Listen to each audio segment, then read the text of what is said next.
Hi, welcome to another midweek message. All of us have favorite Bible characters, characters to whose stories we can particularly relate, or characters who we find especially inspiring or encouraging. One of my favorite characters of the New Testament is John Mark. We're first introduced to him in Acts chapter 12 when the disciples are gathered in his mother's home praying for Peter during a time he was arrested and his life was being threatened. At the end of that chapter, we find that John Mark accompanied Paul and Barnabas when they left Jerusalem and returned to Antioch of Syria. And from Antioch of Syria, he accompanied Paul and Barnabas on Paul's first preaching journey. But in Acts chapter 13 and verse 13, we learn that not far into that preaching journey, John Mark turned back and went back to Jerusalem. We're not told the reasons for his decision, but suffice it to say those reasons didn't impress the Apostle Paul. In Acts chapter 15, when Paul and Barnabas were talking about the upcoming preaching journey, returning to some of the places they'd been before, Barnabas wanted John Mark to accompany them again, but Paul refused. There was such a disagreement between the two of them that ultimately Paul took with him Silas and went one direction, Barnabas and John Mark another direction.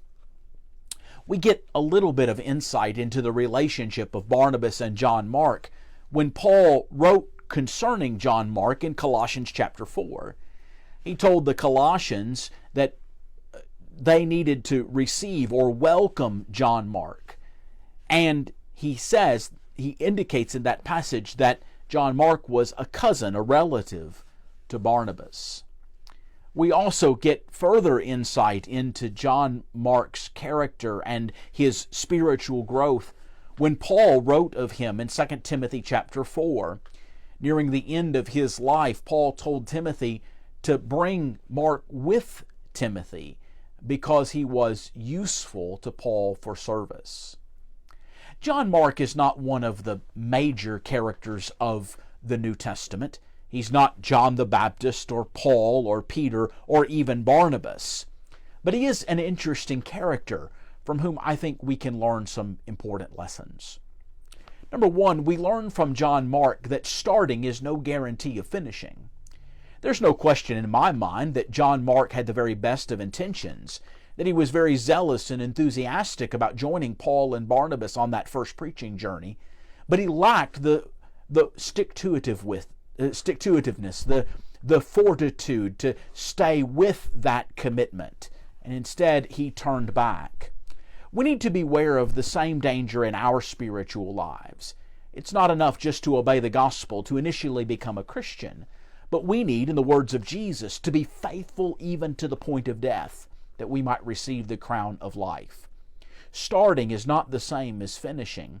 We need to be prepared to finish the course on which we set out for the Lord. Second, we learn that good men can differ in judgment. Paul and Barnabas certainly did. There's no doubt in my mind that both of them were thoroughly convinced that they were right concerning John Mark, Paul refusing to take him with him and Barnabas committed to doing so. Paul and Barnabas weren't differing over the Scriptures. Theirs was not a doctrinal disagreement, a difference over what was true or not true. They just simply differed in their opinion, in their judgment. Sometimes that happens even among good, well-intending people. Number three, we need to thank God for men like Barnabas. Barnabas, John Mark's cousin, was committed to helping John Mark grow and develop and be involved in the work of the Lord.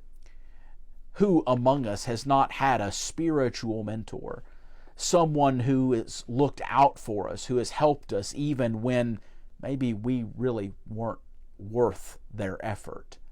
We need to be thankful for people like Barnabas.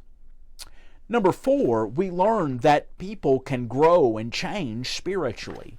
John Mark certainly did. He went from one who turned his back in the midst of a preaching journey to one who would go with Barnabas to continue doing work, and later acknowledged even by Paul as one who was useful for the service of the Lord.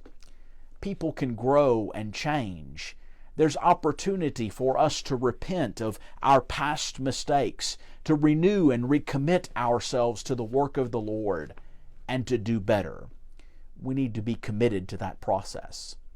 And number 5, we learned that good men like the Apostle Paul, will acknowledge when they see those changes, when they see that growth and development in others, just as Paul did with John Mark.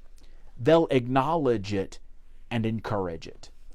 When we see people around us who are growing and developing spiritually, who are becoming more and more of what the Lord would want them to be, we need to see that. We need to acknowledge it to them and to others as we have opportunity, so that they might be encouraged to stay that course. John Mark may not be one of the major characters of the New Testament, but he's one who teaches us a lot. Thanks so much for watching.